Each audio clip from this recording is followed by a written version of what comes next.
Good morning, everybody. Welcome to week 3 and to our first week of reading Barefoot Gen 1. Sorry, it's Barefoot Gen. In my mind, I read it as Gen, but I was reading about it online and it's pronounced Gen with a hard G. So I apologize for my misspeaking, but Barefoot Gen. Yeah. Okay, anyway, so hello. Let's take a look at your week this week. As I said, this is our first week of reading the book. We are going to read this book pretty quickly. We're only going to read it over the course of the next 2 weeks, so this week and next week. So basically half of the book this week, half of the book next week. You'll find because it is a graphic novel that it reads much quicker than a traditional book. We'll be reading Homegoing over several weeks by comparison. So that's really kind of the bulk of the work this week. You can even, just kind of looking at the module this week, you can see that it's significantly shorter. And again, that's because most of what you're going to be doing this week is just reading. So to kind of click through where we're at right now, your plan. Next week, I will be introducing the essay for this unit, but I don't want to do it this week because I want you to go ahead and get into the book and not start stressing about the essay. So again, this week, reading.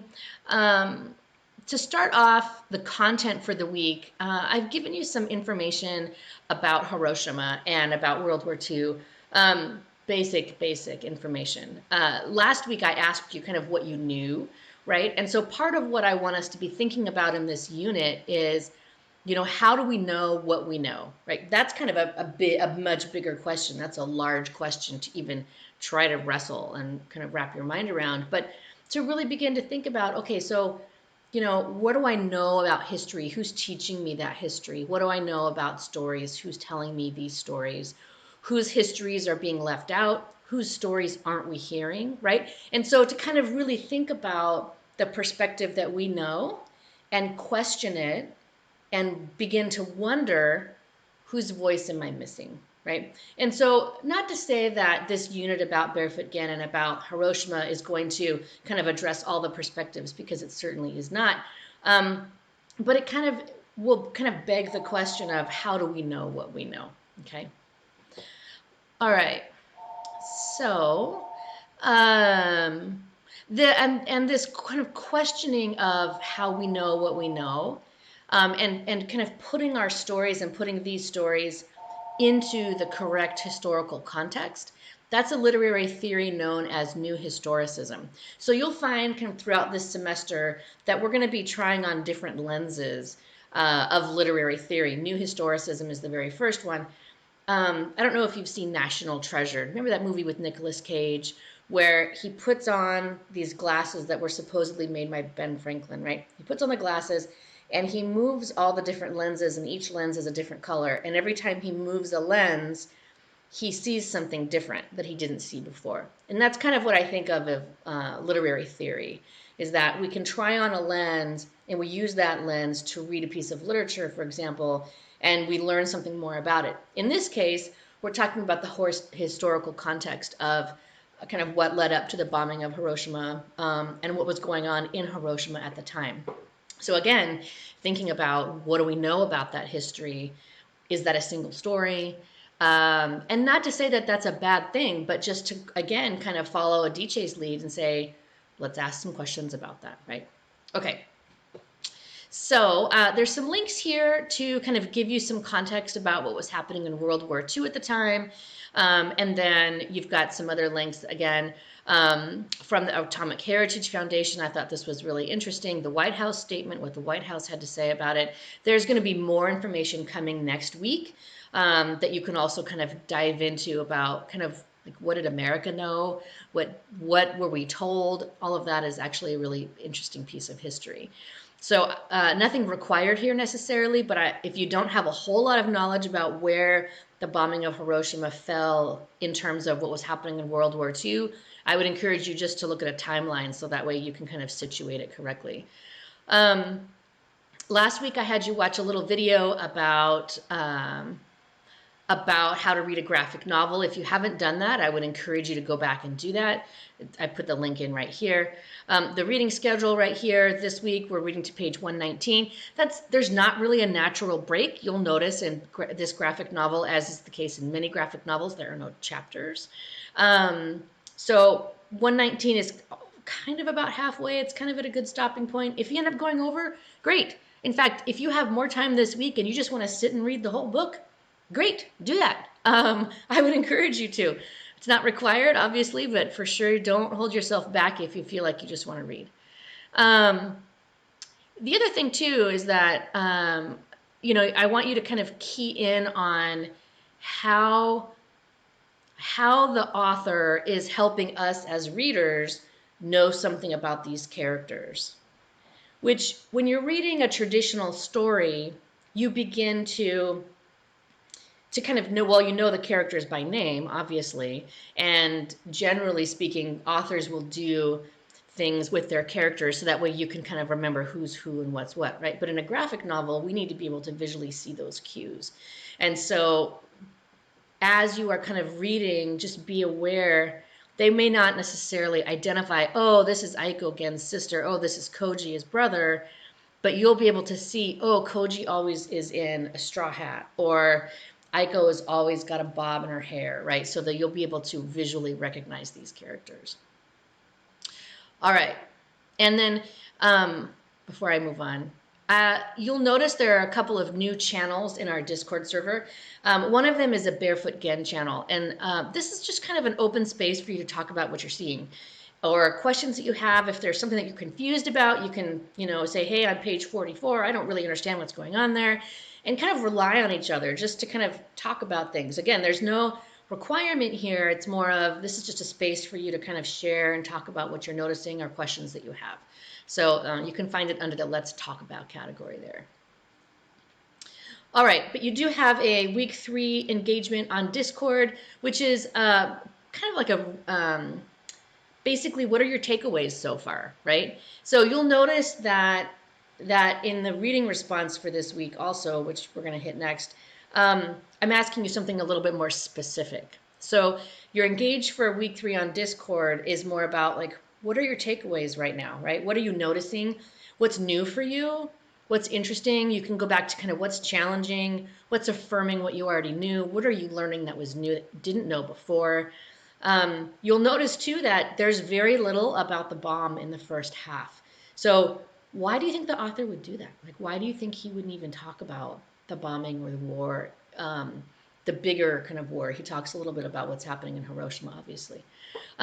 So this is your space to just kind of engage with the text and share your takeaways from it, right? The reading response is almost like the next step of that, if you will, right? If you think about that engagement as almost kind of like your pre-writing, like, well, what do I think about it, right?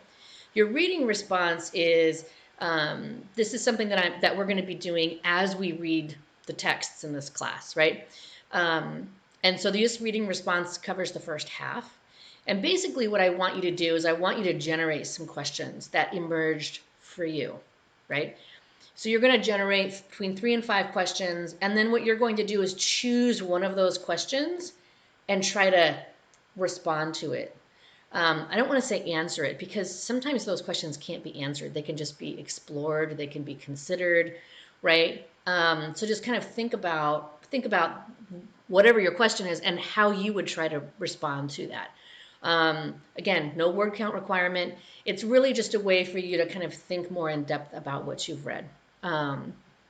With your own questions, right? I don't want to give you my set of questions because that reflects kind of my thinking and my approach to the book. This is about you and your reading and your approach to the book, right? So you're going to generate your own questions there. Everything here is pretty self-explanatory. You're going to be uploading it to Canvas. And that's kind of the reading piece of your work for the week. Your mentor text this week is the Semicolon. I love the Semicolon. I use it all the time. I think it is one of the well, I don't know. I'm an English geek. There's certain things that I love about writing, and semicolons are one of them. and they don't get used often enough. And it's kind of one of those punctuation marks that if you know how to use a semicolon correctly, you've got some power in your writing. So I want you to try to learn how to do that and how to do it well. If you are totally unfamiliar with semicolons, this little Khan Academy video, short, sweet, to the point. You've got a mentor text here. I've also given you kind of what semicolons do and how they're different than just a period, a comma, and a semicolon, right? And so you can kind of actually see how all three of these sentence formations work. And none of them are incorrect. They're all correct, but it's more of kind of what the semicolon can do for you. And for those of you who like the oatmeal, and if you've never seen the oatmeal before, you should click on this link. It's pretty funny. But the semicolon, you can kind of see what it looks like in real life there. So again, with your semicolon especially, please remember to highlight it once you turn in your writing territory. You need to make sure that you're highlighting that skill so that I can see it. Because if it's not being used correctly, then in the comments, what I'll do is say, hey, good attempt, but this is actually how you want to use it. Because again, that mentor skill, that's your practice, right? I want you to practice in the writing territories. And if you're not getting it correctly, then I want to make sure I tell you that.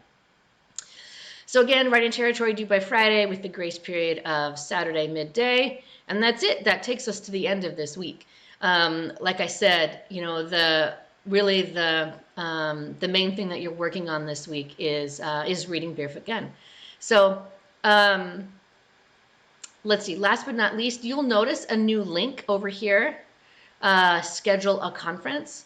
So I have my conference schedule up, and I know that you may not necessarily, maybe you don't feel like you want a conference yet, or you want to come into student hours, and that's okay. But if you want to have a one-on-one meeting with me at any point, click on schedule a conference.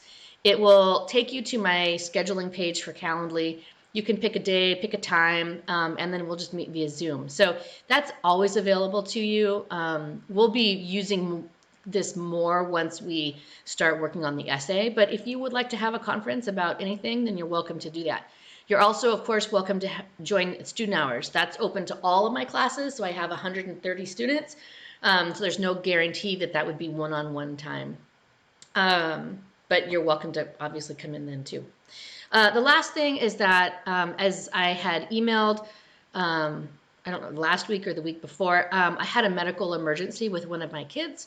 And that has had some lingering effects on my schedule. So you'll notice my student hours are different now. And I'll put it in the announcement. But right now, my open student hours are Thursday and Friday from 9 to 11, and then by appointment or by conference. So I know that those are super specific hours, and they might change once we get deeper into the semester. But right now, my schedule's really been shifted. And so I need to hold my student hours at much different times than I was hoping. So I do apologize about that. If you can't meet during those times and you want to, send me an email, or again, you can schedule a conference. Okay, so I hope you're all well. Stay healthy, stay strong. If there's anything that I can do to help you, please don't hesitate to let me know. And have a great week.